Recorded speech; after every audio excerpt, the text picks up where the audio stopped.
Welcome to the Fire and Earth podcast with your hosts, Jason Mefford and Kathy Gruber. Fire and Earth, giving you the keys to unlock your limitless potential. Welcome to another episode of the Fire and Earth podcast. I'm your co-host, Jason Mefford. And I'm Kathy Gruber, and I'm so excited for this conversation. We're going to be talking today about one of my most favorite things, past life regression and reincarnation, and the possibility that you may have lived in another lifetime. I've been playing with this since high school, so I'm very excited about this.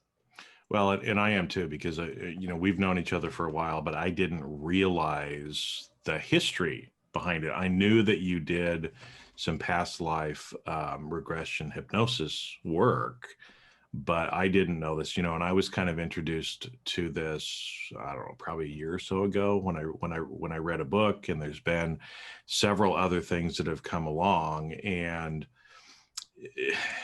I think we all, and again, this is going to get a little woo-woo for some of you, and that's fine. But if it is, then listen with an open mind, right? But I think most of us, and you probably feel this way too, this isn't the first time you've been here. There's things like deja vu experiences that we have. There's other stuff that we a lot of people, especially if they're religious, believe in an afterlife, but we forget to talk about the pre-life and the fact that we've been here before in different times, in different places, experiencing different things as part of our total cosmic growth as well. So yeah, Kathy, I haven't heard the story yet. So maybe let's get into how did you get started? Because I know you said, I think this was clear back in high school when you started, looking into this. And then again, you've kind of done this for many years, right? Because high school was a long time ago for both of us. 5 years ago. 5 years. For those of you on audio, yeah, it's been 5 years. Let's just go with that. No, it was, I was obsessed with metaphysical and magic and any sort of books like that. I used to sneak them out of the library because I was raised pretty strictly Catholic. And I had always this fear of getting in trouble. Yeah. So I was so afraid that if I checked the book out of the library, they would call my mom and be like, do you know what Kathy's reading? Which so you were stealing them out and then bringing them back. So I stole them because, that's more logical than take them back. I would photocopy them and then I'd return them. But I remember finding books on reincarnation, and one of them had an audio cassette. Those are these small things that aren't CDs or MP3s that you put into a machine and then listen to, for those of you who don't know. And I remember listening to these cassettes, and it was this guided past life regression. And I started doing that in high school and move on to college. I had a couple friends that were really into it. I had started studying with Roger Woolger and read the book, which I know we're going to talk about, Many Lives, Many Masters. And it zinged me so much. And so on Friday and Saturday nights, when everybody else was out partying and getting drunk, I would have people into my dorm and I'd do past life regression. I was different. Not to say I didn't go out other nights, but yeah. So it's just something I've been fascinated with, and it made sense to me. Having been raised Catholic, it is that you're born, you die, you go to heaven or hell. To me, it was like, well, I had too many questions about that. But my heaven is different than somebody else's heaven, and what do you see other people? What is that? How does that work? And you're born, you die, it's pointless, and you just go back to dirt made no sense, because then what's what's the point? And talk about life being unfair. You get somebody who's born upper middle class in California versus someone who's in some small village somewhere who's getting genitally mutilated at 6. Wait, what? This is our only shot at this? So the only thing, just to me, and everyone has their own opinion on this, the only thing to me that made sense was this idea of coming back multiple times, trying it again and again. I equate it to high school. I equate it to summer stock theater. We'll talk about all those metaphors at some point, but it just made sense to me. So, and I've regressed dozens of people. It's how I got into hypnosis. Well, so, yeah, it was the start for a lot. Like you said, it was the same thing. I mean, because I grew up very religious myself, right? Mormon instead of Catholic, but it was the same thing, But what was interesting is there were some things in the Mormon religion, right, that actually, when you step back and you think about it from a broader perspective, right? I mean, they talk about, there was this grand council before, and we all kind of, decided who our parents were going to be and how we were going to come down and what we were going to do, and that we were going to grow during this life, and then we move on, right, to something else. Now, again, it's still pretty much like a once and done kind of a feel in that, right? And then whatever you do here, you go on to the heaven, right? And they actually believe there's a couple of different heavens, but won't get into that today, right? But I remember, too, as a young kid, kind of in a young kid, and then as I've gotten older too, it was that whole idea of heaven and hell. Yeah. And I think it's the idea of looking around at some of these other people who were going to be going to have quote unquote heaven, and it's like, I don't want to be with these people. Right, I know. I want to go somewhere else. But it makes a lot of sense, again, like you said, when you start to when you stop and start thinking about it, and then you see a lot of the ancient traditions and other stuff that's out there. There's a lot of stuff out there about reincarnation. The Judeo-Christian creed that a lot of people in the world kind of fall under an umbrella of today. It's like one God, you're born once, you die, you go to heaven or hell, kind of a thing. But almost every ancient tradition, it's not about that. It's Right. about some form of reincarnation, about learning, about growth, and doing this, multiple times as well. And so yeah, I kind of got introduced to it by reading that book, Many Lives, Many Masters, which is a fabulous book. That's the first one. I think it's I'm trying to remember the guy's name. Brian Weiss. Weiss. That I think the first book was him. He was a hypnotist, and he was trying different things with this one particular lady, and things just weren't working. And so he heard about past lives, I think, and he's like, all right, well, let's try it, right? And one of the sessions, and it was like, holy crap, what's going on here? And he kept doing this. I think it was that book kind of goes through her journey, and I can't remember how many regressions, but to the point, a lot, right? And to the point that they came together in this life, but in a lot of the regression, he was there too. So they had known each other, and again, the universe brought them back together in this life, as well, because there were some things that they both needed to learn, in some ways that he was able to help her release some of the, we'll just call it prior karma, I guess is probably the best way, right? Because we have to, as part of our growth and learning, we have to work through our karma as well. And some of that was from things we've did or did not do in previous lives. And it's just part of our growth process as well, as we're coming through here. So yeah, I'm going to just correct something in the book, because I've read this thing so many times. He was a psychiatrist. I think it was Yale trained. I mean, like really highly respected in the industry. Oh, yeah. He didn't believe in past lives. He decided to try hypnosis to get her to root cause of where this trauma was coming from. And so he said, go to the first time, go to the first time, go to the first time, go to the first time. And suddenly she ended up in another lifetime. And he kind of went, wait, what the, So he didn't actually realize he was doing it. He thought he was using a different technique. Okay. He did not set out to get her to a past life. He said, go back. And she ended up in a completely different time, a completely different place. Now, for the people right off that are going to say, she's probably just making it up. I don't care.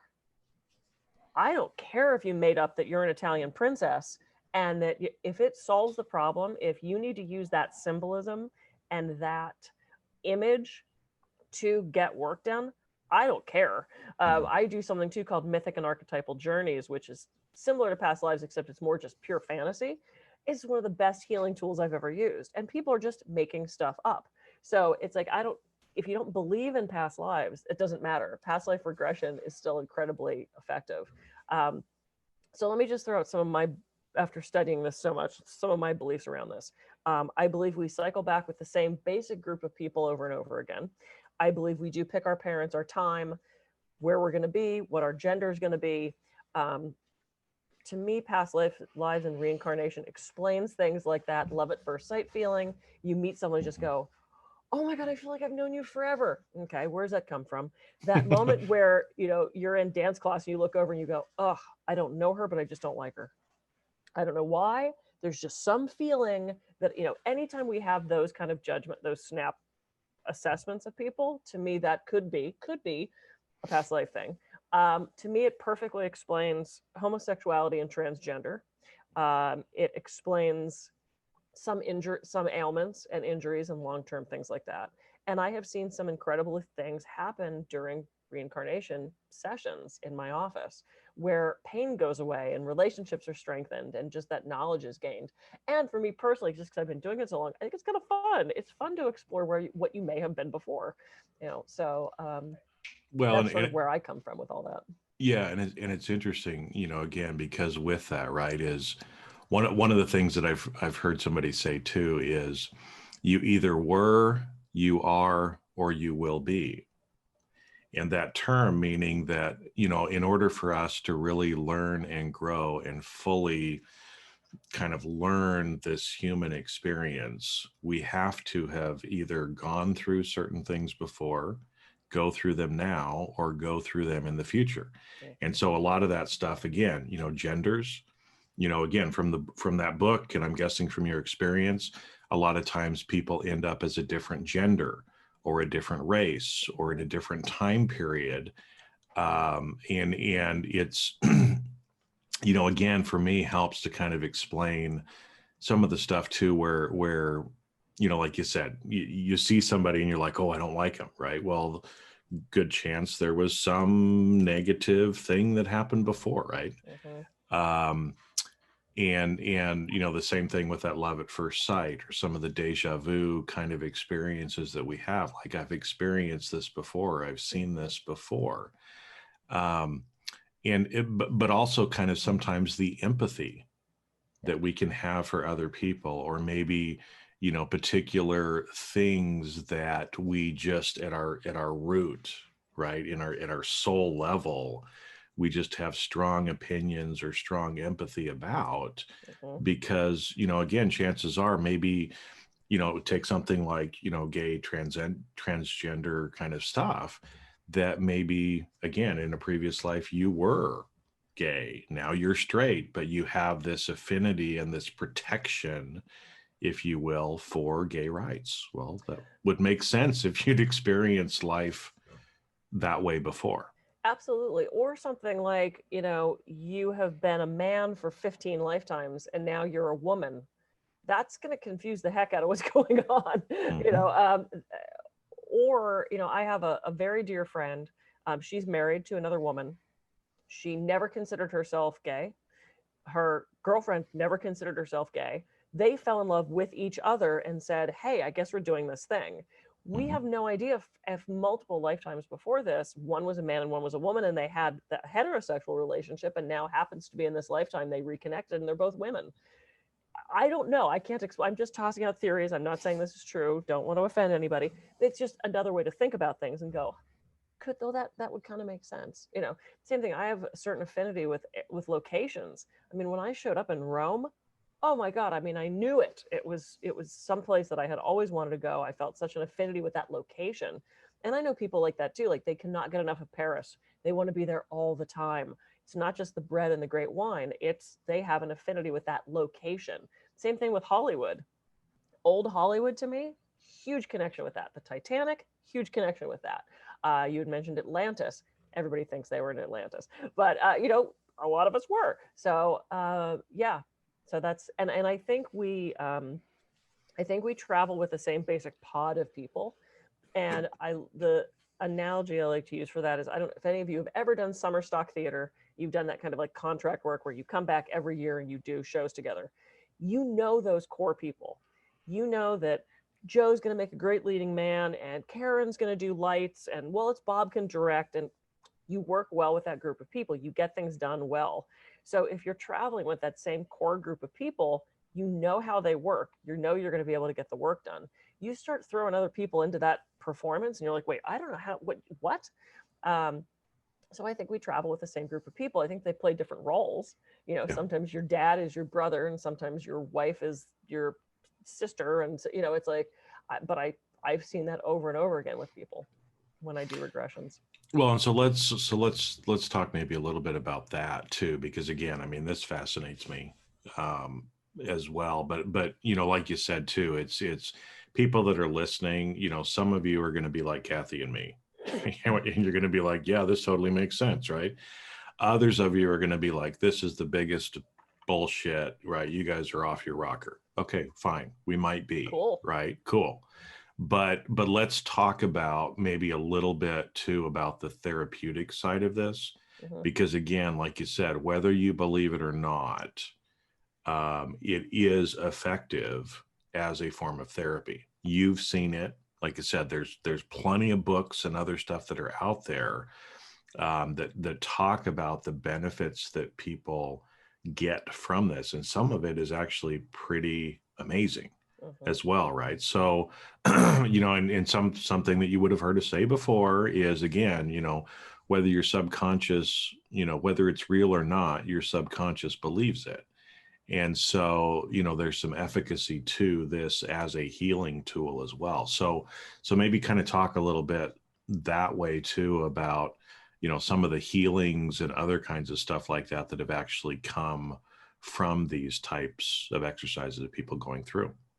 Yeah, I mean, I could talk. I've read so many things about, chronic pain going away and, illnesses that have cleared up.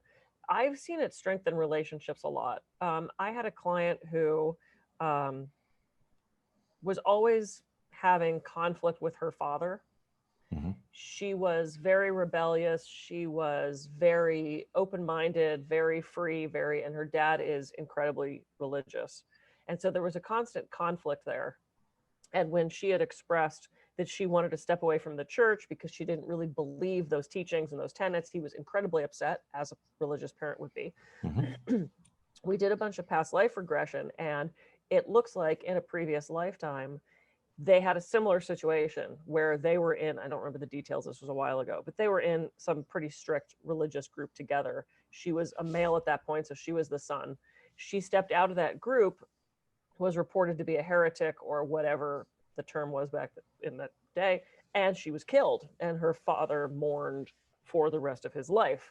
And so I look at that and I go, okay, well, here's a very familiar situation to your father. If he still remembers that feeling, he's going to be completely freaking out that you're leaving the church, not only because it breaks that chain of what he would like, but he's in fear for your safety. Yeah. And so she looked at it from that perspective of what could he be thinking or feeling that is giving him these feelings, such strong feelings towards me leaving the church. Is there a bit of fear there? Is there a bit of fear for my safety?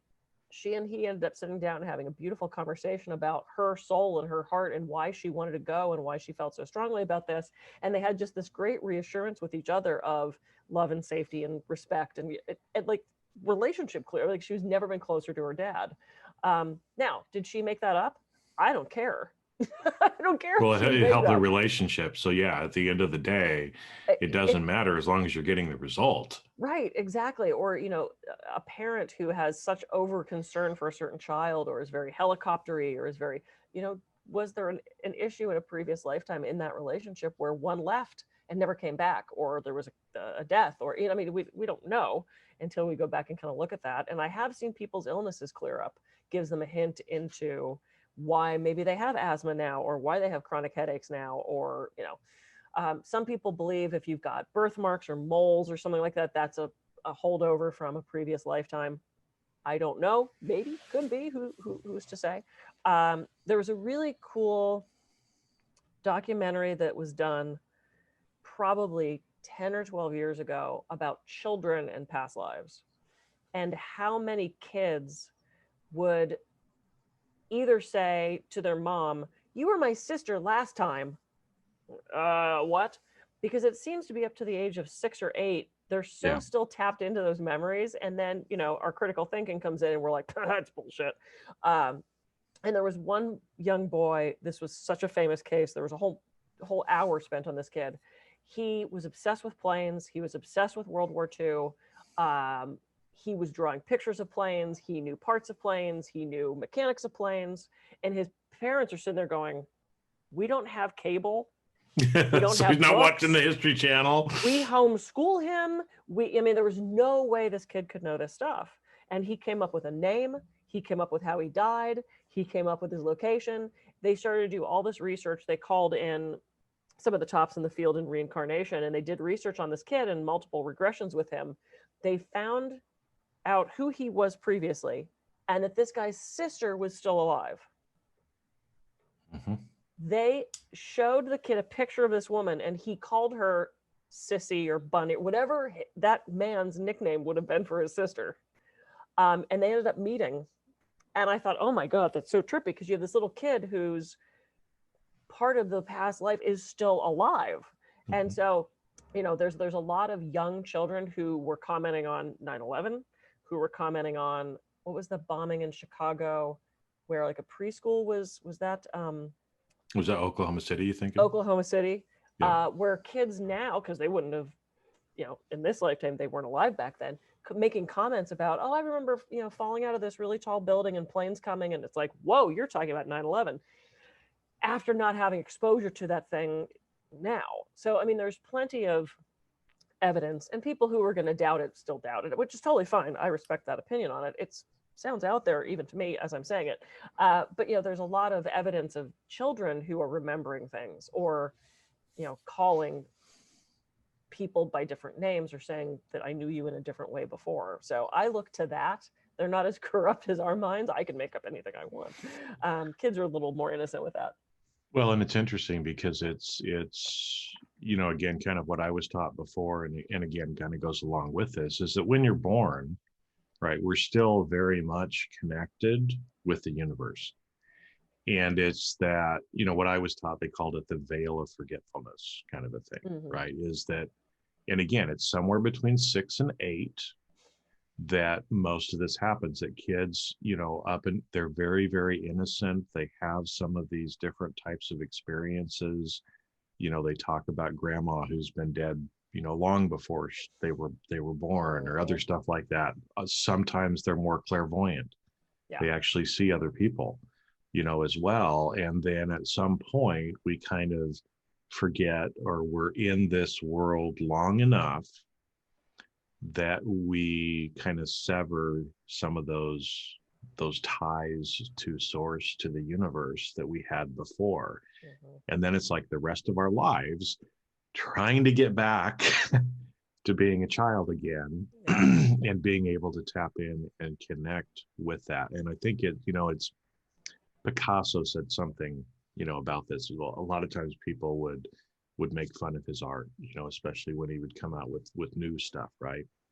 But I think he said something to this effect, that, you know, the artist, you know, you need to try to become childlike again and get back to that place as a child. Mm-hmm. And I think, you know, again, when we do that, a lot of this stuff can come through us. You know, there's a difference between the brain, and there's a difference, and the mind is different than the brain. And the more that we can tap into the mind and actually realize that we're here for a reason, we're connected to the different people around us for a reason. Yep. And if we can actually, you know, learn, grow, serve the people around us, and, you know, fulfill whatever karmic journey we're on in this life, you know, then we prepare ourselves for whatever is to come next. Yeah. One of the big pushbacks I get is when I say, I believe we pick our families. I believe we pick our parents. I believe we pick the situation. I feel strongly that when we leave this plane, this body, we go to this in-between place. If you've ever seen the movie Defending Your Life with Meryl Streep, which is one of my favorite movies, it's very slow. We watched it recently. It's very slow going. And I can never remember the actor's name who's with her, but it's basically in that in-between place where you review your life, you decide whether you're moving on, or whether you have to come back. And, you know, I've had so many people do, I wouldn't have picked my parents, my dad's an asshole, and I wouldn't have picked living in Botswana because it's like, well, but you know what you need moving forward. And in that in-between place, you are pure knowledge and pure awareness of, this is what I need to get me to that next thing. And I remember my senior year of high school, I knew I was going to be a theater major. I didn't need any more math. I didn't need any more science. I took like debate, psychology, drama, lunch, more lunch, third lunch, because I had nothing else. I had run out of classes. I had taken every bloody class I could that I needed that was fun. Senior year for me was a piece of cake. And I had this friend named Kelly. She's incredible. I think she's an attorney in DC now. So she busted her ass.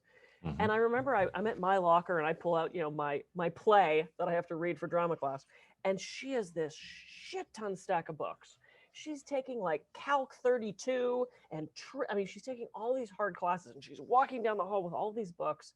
And I remember thinking, that sucks. Why would you do that? That looks terrible.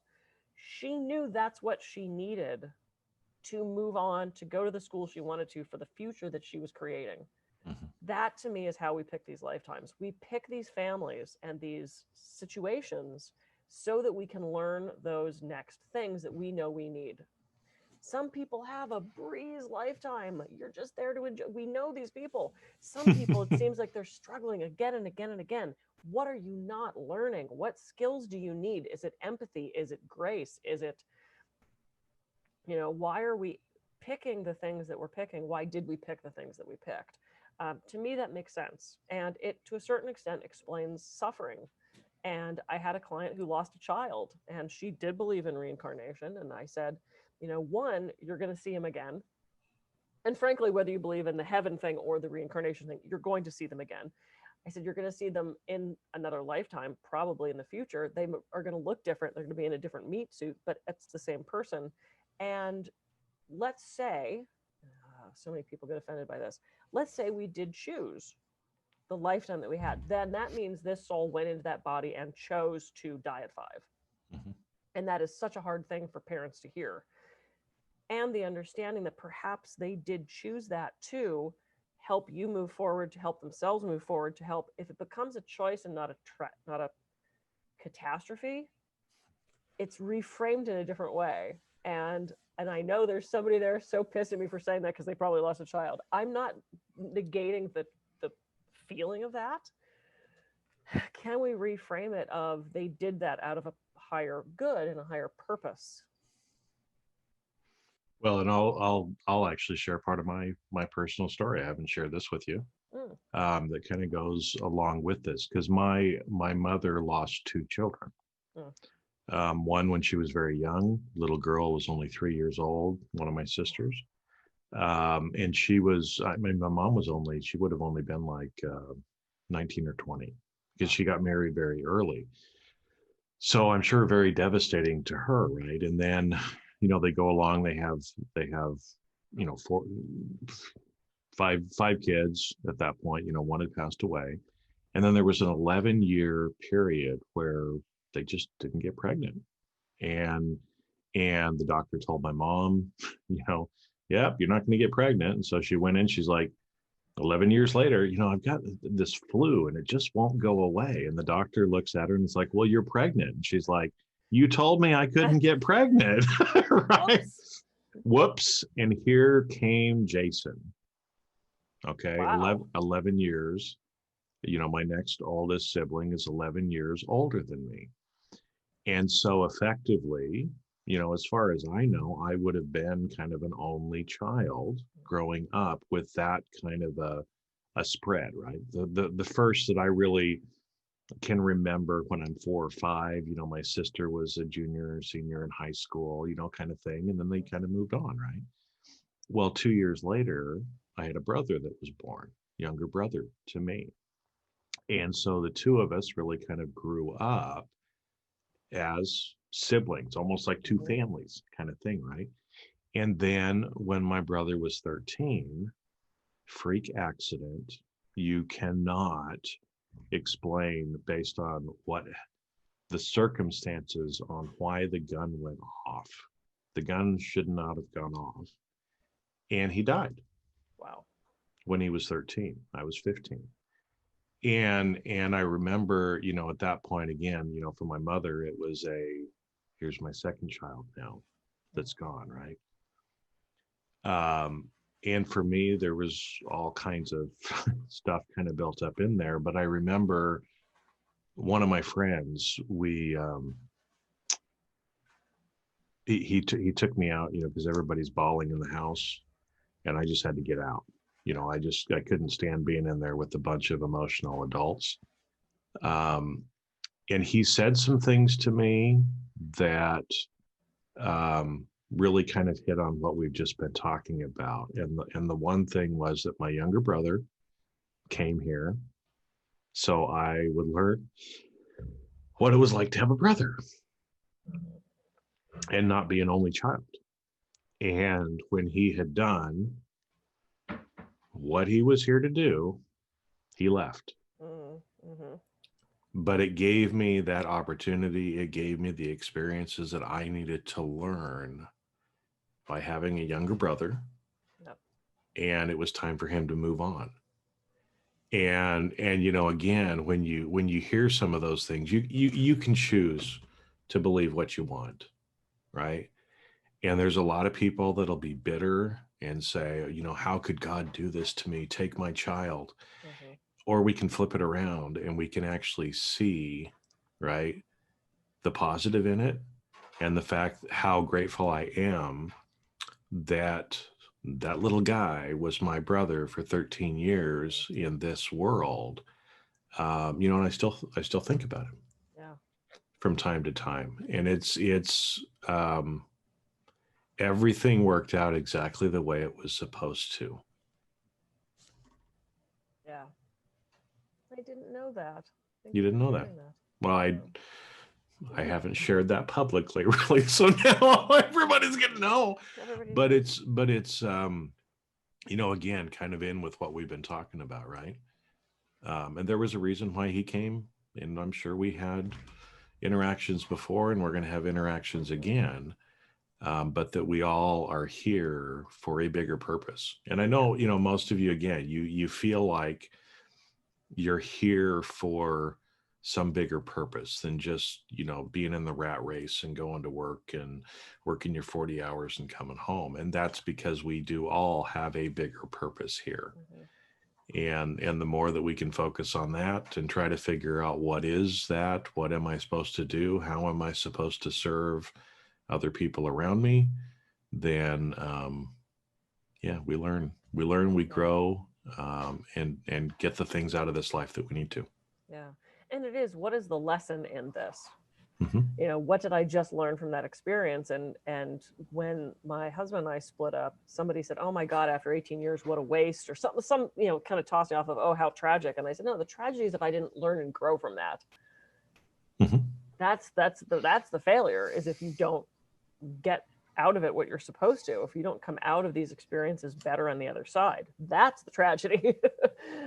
Everything to me is a growing and learning experience. Sometimes it sucks. I didn't want to lose my mom at 18. That was not a pleasant experience for me.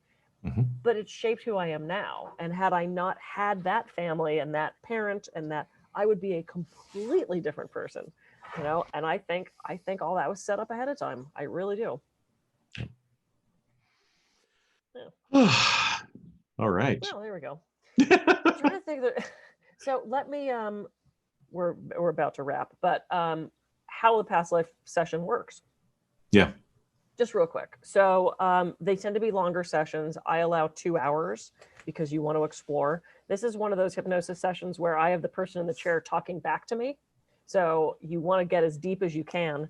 And one of the things we program, and for any of you who have seen any of our other episodes with the myriad hypnotherapists on, we kind of know how this is done. There's an induction, you deepen. And one of the things I program with the past life regression is, as you speak, it just takes you deeper. Because when you start to talk, you can sometimes come out of state a little bit. Mm-hmm. So you want to get in pretty deep. And then we could do it any number of ways. Do you want to know why you know so-and-so now? Do you want to explore why you're a teacher again? Do you want to explore a location? Do you want to go to the most recent one you lived? Do you want to go to the one that's most important for you to learn from? There's different ways to program that. When I studied with Roger Woolger, he was amazing. He's no longer with us, unfortunately. He would have us write down 3 places that we just can't get enough of, 3 places that we would just pay billions of dollars to go to, and then 3 places that repulsed us. Where, I mean, you couldn't get me to go there. Not from any like safety reason of, I'm not going to go to the middle of But it just doesn't. Iraq, It doesn't. but just Yeah. like that's how I feel about certain Asian countries. I just don't want to go. It's a turnoff to me. That was written down. And then he would have you picture a globe spinning, and he'd put you above it, and you would slowly lower, slowly lower, slowly lower, and land somewhere on the globe, often in one of those 6 places that you wrote down. And then you start with your feet, and what are you wearing? If anything, are you male or female? Find your reflective surface. What do you look like? Are people around you? Are you inside? Are you outside? Go to a place where there's a lot of people. Do you recognize anybody from your life now? And I remember doing one where I was sitting in this dining room with, in this life, my father, my husband, we had a servant. There were these huge, like floor to ceiling 2-story windows. There was shrubbery outside. It was fall. If I remember correctly, I was in like Virginia, Washington, D.C. kind of area. Mhm. And they said, look around the table. And I looked to my father, and it was my real father, which was interesting because I had never experienced a past life with him. And I looked across the table to my husband. It was my chiropractor. And I remember thinking, what the fuck is he doing here? Like, I hadn't seen him. I hadn't talked about it. I wasn't thinking about him, but that was my chiropractor. And I was like, whoa, that's trippy. Okay. And I remember weeks later, sitting my chiropractor down and going, so this happened. And we had a servant who was someone I didn't know, was sort of an extra in this little movie that we were doing. But so look around, see if there's anybody see what those relationships are. And then I take people to their happiest moment, their saddest moment, and then we do the moment of death. And some people really want to feel it. Like when I do regression for myself, I have a guy that works on me. I want to feel it. I want to feel the pain. I want to feel the not breathing. I want to feel that agony, because it, for me personally, makes bigger change. You don't have to do it that way. You could do second person where you're sort of watching it happen from across the room. A lot of people like to do that. Or you could do third person where you put it up on a movie screen and you're sitting back in the theater and you're watching the whole thing unfold in front of you as if you're watching a movie. I've never seen anyone do it that way. To me, it's not for me personally, it's not personal enough. I don't get as much out of it. We take you past the moment of death. You see the body. What are you thinking as you die? What are those things you feel like you didn't resolve? Is there anything you want to say to people? And then I do what's called life between lives, where I take you into that empty space and you can resolve things. You can sit down with that guy you pushed down the stairs. You could sit down with the person you killed in the battle and say, I'm so sorry, I was just doing my job. I love and care for you. And they talk back to you. It's so beautiful. I love the life between lives thing. There is actually a process called life between lives, which is a very complicated thing. I don't go quite that far, but I do touch on those areas. And then you get to float in beautiful peace for a while. It's such a beautiful, I love doing these sessions. So I leave about 2 hours. Well, and it's one of those, again, where, I'm guessing I've never done one yet, right? Yet. But, from that, by going back and being able to re-experience some things, right? And again, we've talked about sometimes, people have a chronic pain somewhere in their body and they learn that, well, this is how you died, right? You have a thing for your neck. You don't like to have anything around your neck because maybe at some point you were strangled to death, as an example. Or, for me, I have a fear of drowning. Well, probably one of the reasons why I have a fear of drowning is that might have been one of the ways that I died before. I don't know, right? But this whole idea too, and because so many people were scared of death. And I think part of it in seeing the death and experiencing a prior death helps give you more hope and realization that this ain't everything. And so there's no reason to be scared for death, but also that at time of death, and I think like you said, right, what was your happiest moment? What did you need to learn from this or take forward? Is that it then allows us to either clear some of those things or realize, that's something I have to work on. And that's one of the reasons why I'm here doing whatever I'm doing as well. I had a client longtime client. He was probably one of my first clients, and he has chronic headaches, like literally daily migraines. Horribly painful. He had pretty much exhausted everything else, and he's a total skeptic, and he's like, all right, I don't believe it, but let's try this past life shit. And I went, awesome. We did the regression. He took so well to hypnosis. We had already done some pain management stuff, so he was used to being in the hypnotic place. And we did some past life regression. And we went through, I think we did 2 sessions. I think we went through 4 lifetimes, and every single death had to do with him hitting his head. One was a battle scene where he got in the back of the head from the butt of a musket or something to that effect. One was his happiest moment of him surprising his wife and was walking down the stairs with a cake, and he slipped and he bashed his head on the back of the stairs. Just repeated things. But here's what came out of it. The headaches didn't go away. What came out of this is, in every single lifetime, there was this one person, the guy who hit him on the back of the head, one of the friends at the birthday who ended up betraying him in a way. There's this running theme of this same guy. Same person. It's a person in this lifetime that he knows that screwed him out of a multi-million-dollar deal and is now suing him. And so what we ended up coming out of that with was, is there forgiveness that needs to happen? Is there some reconciliation with this person that needs to happen? Is there self-forgiveness that needs to happen? And so he ended up actually resolving this relationship with the person. Headaches didn't go away. And something else good came out of it, of this realization of, wow, okay, this is a pattern now. We need to resolve this. Again, did he make all that up? I don't care. This ended up helping him through an issue that he's having right now and helped resolve some stuff. So you never know what you're going to get out of it. I've had people come just because they want to know. They're just curious. I've had a couple lifetimes where it was like my dream, like, oh my God, this is the perfect lifetime. I always wanted to do this one. Oh, yay, I'm there. And it was shit. It was the most horrible lifetime ever. And to me, it's like, I wouldn't have made that up. Like, if I was going to make up that story, it would have been this perfect, bucolic dream lifetime, and it ended up being shit. I wouldn't have made that up. Just some experience. I mean, I've had a couple where I'm like, I couldn't have come up with that. I mean, it's like, there's no way I was making that up. So, try it out. It's fun. Can't hurt. No prescription necessary. It's 2 hours of exploration of your own subconscious. Why would you not want to try that? Well, and I'm guessing too, I mean, it's one of those where when people come out, there's a release, there's a peace, there's a, every time you do this with somebody, and I'm sure, I mean, you get all excited talking about it because you've seen people and you've seen how it's helped them. So it's, 2 hours, what do you got to lose? Kind of thing, right? You get to be relaxed for 2 hours, and you're probably going to feel better after that. Well, and to your point about the neck thing, it's actually very common that people don't want stuff around their neck. And I had a client who, she couldn't wear a necklace. She couldn't, like, this shirt would be too high for her. She just couldn't stand that feeling. And we ended up doing a past life regression. She was choked out and died. As soon as we resolved that, the next time I saw her, she was in a turtleneck. And she's like, I could wear a shirt again. Yeah. That's a small thing.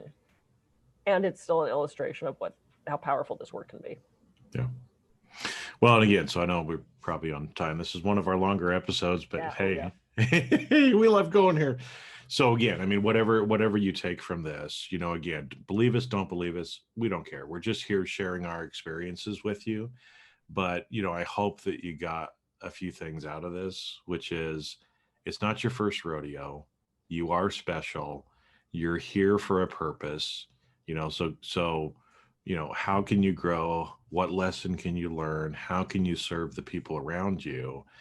And just make this the best life that you can, right? And the best life for everybody else around you as well. If there's things that you are curious about that, again, maybe things like the neck thing, or, some of the chronic pain, or some of the other things that you're just like, I just want to know why this is happening to me, or why I keep getting in these patterns.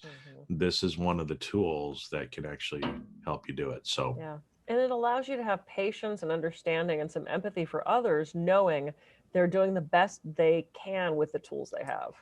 Yeah. We're all doing our best. Yep. Love it. Yay. Love it. All right. Well, this was a fabulous conversation. Thanks for tuning in, everybody.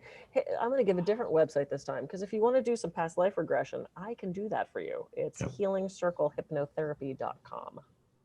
healingcirclehypnotherapy.com. All right. Go out and because I haven't done it yet, but we're scheduling something here very soon for me to actually go through and experience that as well. So, yay. Any final thoughts, Kathy? No, just I appreciate you all listening this far. I know we tossed out some ideas and some theories that maybe were, contrary to what you normally believe. I appreciate you tuning in and listening and doing that with an open mind. And if you end up walking away from this going, I think it's still bullshit, that's awesome. I respect that too. We don't all believe the same thing. We've all had different experiences. I just know from me doing this from the time I was 15, it seems pretty damn real to me. It fits in with my philosophy of life. If it doesn't fit in with your philosophy of life, that's okay. But I appreciate you listening with an open mind. Great. Well, with that, I guess it's probably time for us to sign off, eh? It's time to sign off. How can people find you, Jason? They can find me at jasonmefford.com. And so with that, everybody go out, have a great week. Just know that you're amazing. And we appreciate you listening to us. And we'll catch you on the next episode of the Fire and Earth podcast. See ya.